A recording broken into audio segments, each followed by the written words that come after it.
Ladies and gentlemen, welcome back to another episode of The Hardcore Casual with your boy, Bass the Kid. As always, like and subscribe, share with a friend, a colleague, an associate, a relative, and anyone in between. It's all appreciated. Some big news broke last night. It would only be right that I speak about it. I'm not sure if there's anything else that I want to touch on for the start of this week, so this might be a pretty short video, but without further ado, let's get into it. Okay, so the official news broke that Chris Eubank Jr.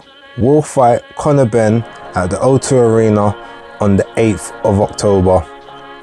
Now, interestingly enough, Eubank Jr. is the A-side, according to at least the poster and, you know, the name and everything.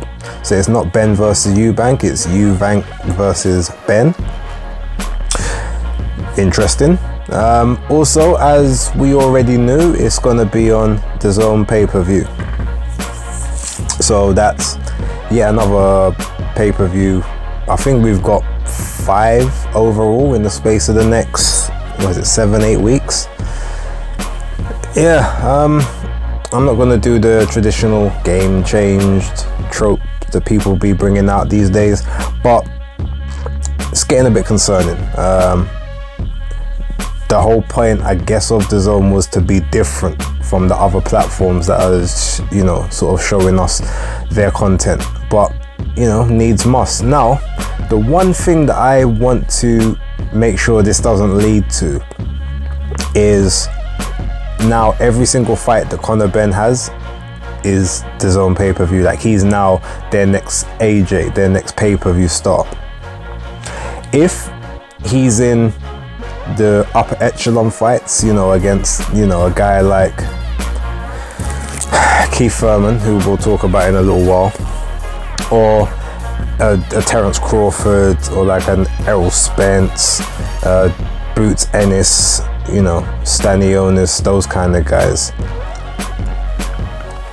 Ugas, while I won't necessarily be happy that they're pay-per-view, I'll say, okay, he's taking on like the upper level guys, so fair enough.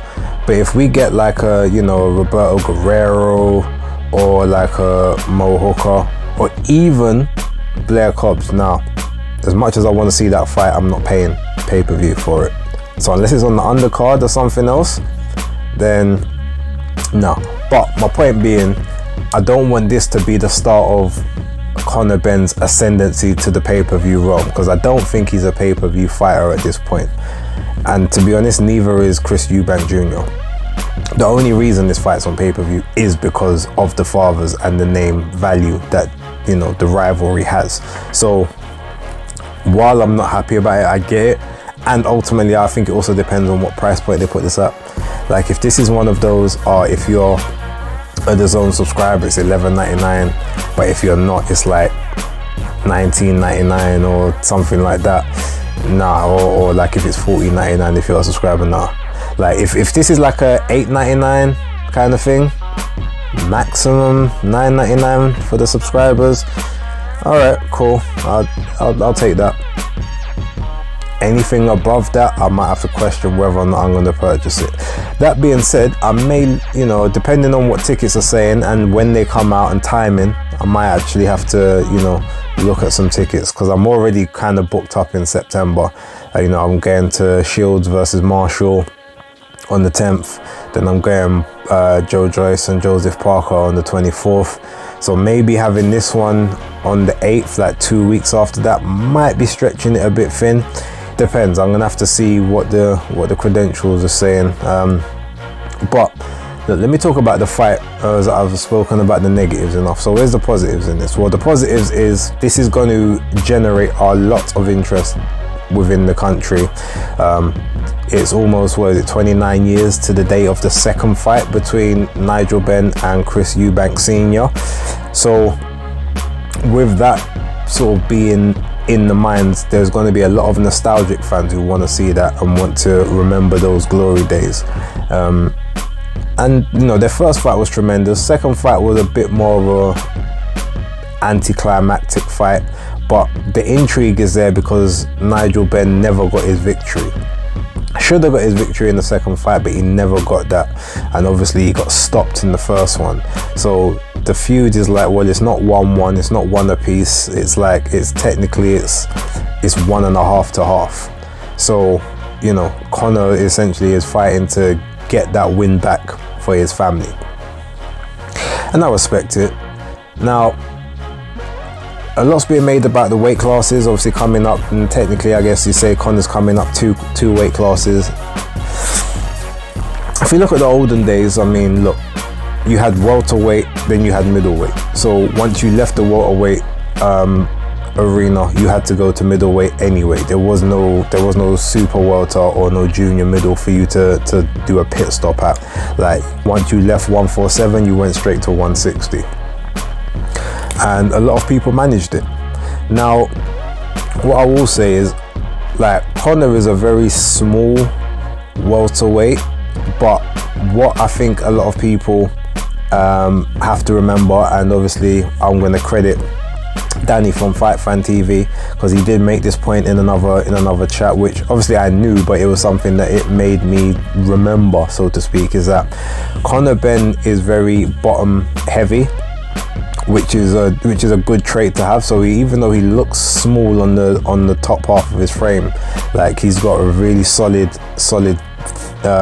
you know, big base in terms of like thick quads, thick thighs, hamstrings. Like, he's very heavy on the leg muscles.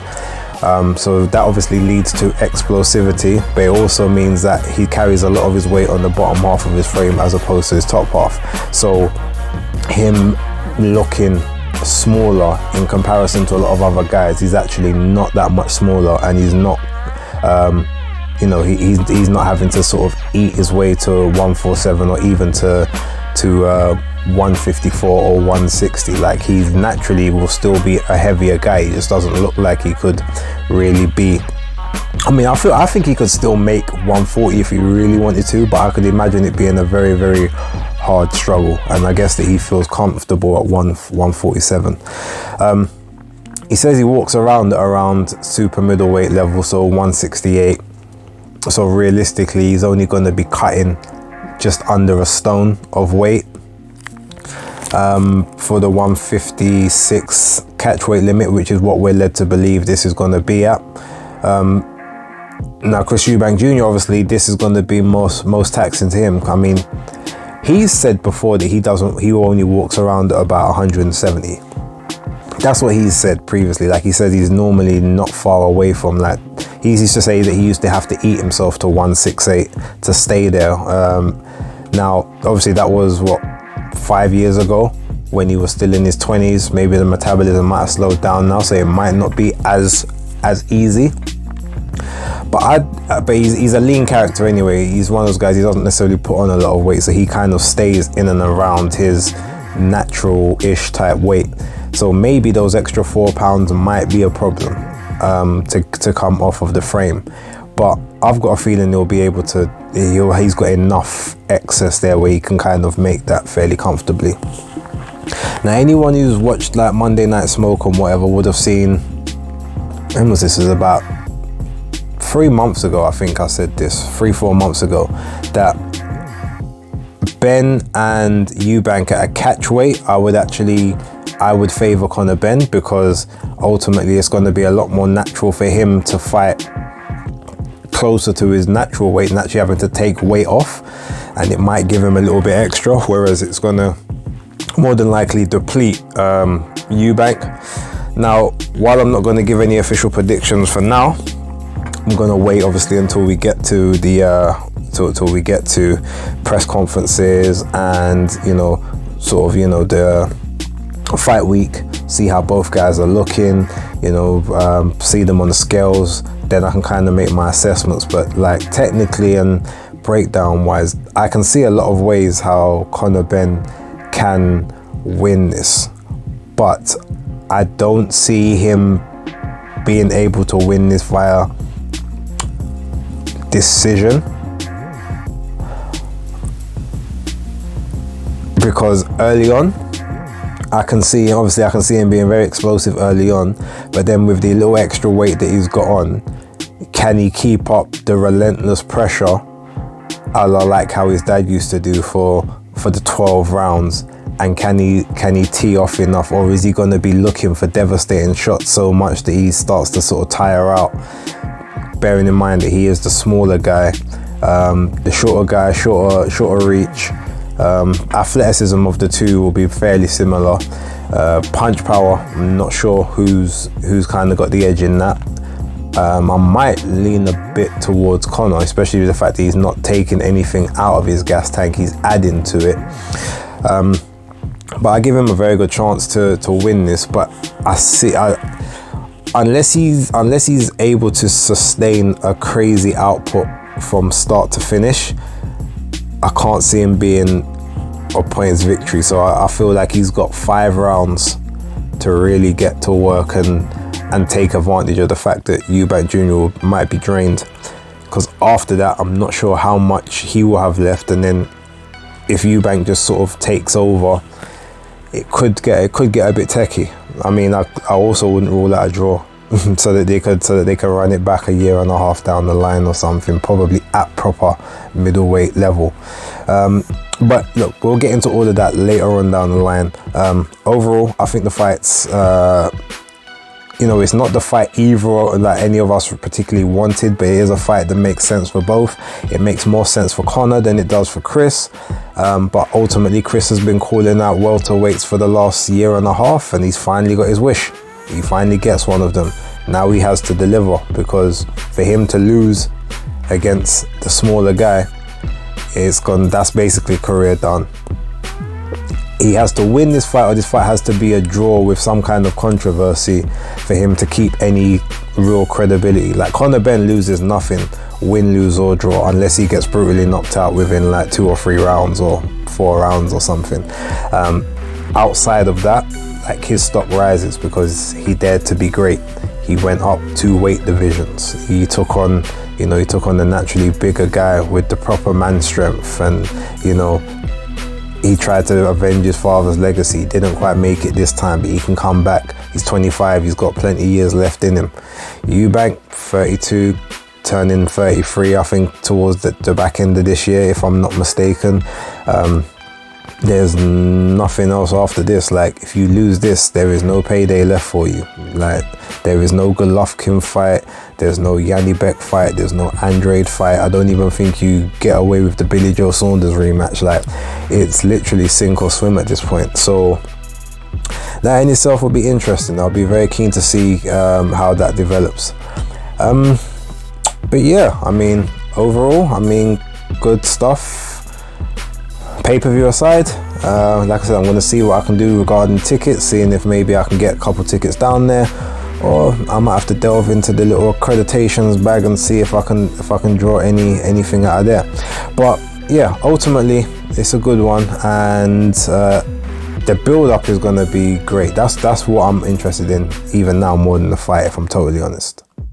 Oh, and just quickly before I go, so I was talking about Keith Thurman a little bit earlier. So he actually mentioned Conor Benn's name the other day in an interview, where he basically said that, like he had to Google him to see what he looked like. He heard, he's got a legacy, his father was blah blah blah. Like, Keith ain't stupid. Like, he might act the fool, but he knows who Conor Benn is. He knows Nigel Benn. You can't be in the boxing industry within the last 20 years and don't know the name Nigel Benn or Chris Eubank. Like, that's on both sides of the Atlantic. Like, you know them, because especially when you've got guys like James Toney and Roy Jones Jr. that used to talk about I wanted those fights as well. The Gerald McClellan thing. Like, that this is the guy that basically changed Gerald McClellan's life forever, kind of thing. So you know about these people. So he knows that. He is not interested in fighting anyone of any note. I said it before. I'm not going to labor the point. He's probably, what's he looking for? Danny Garcia rematch at a catch weight between 147 and 154. Like, there's nothing else to say about him per se. Also, you've got who else is he talking about fight? He's saying like he's not going to be a gatekeeper for any of these new guys. You're right, he's not going to be a gatekeeper because he's not going to defend that gate. He's literally looking for old opponents that he can fight, or he's going to try and use that WBC ranking he got the other day inexplicably to just hold on and be like a fall guy after Spence Crawford happens in November, which we're led to believe is going to be taking place. Yeah, I haven't got anything else to say on that. I just wanted to make mention of it just since we're talking about Conor Benn at this point. Alright everyone, that's going to do it. It's a real quick one. Thank you very much for watching. I now need to rush off, get to work and do other little bits and pieces before the end of the day. But yeah, thanks for everyone for watching. Hit that like button if you can, subscribe. I do appreciate all of the new ones, but for right now, Hardcore Casual out.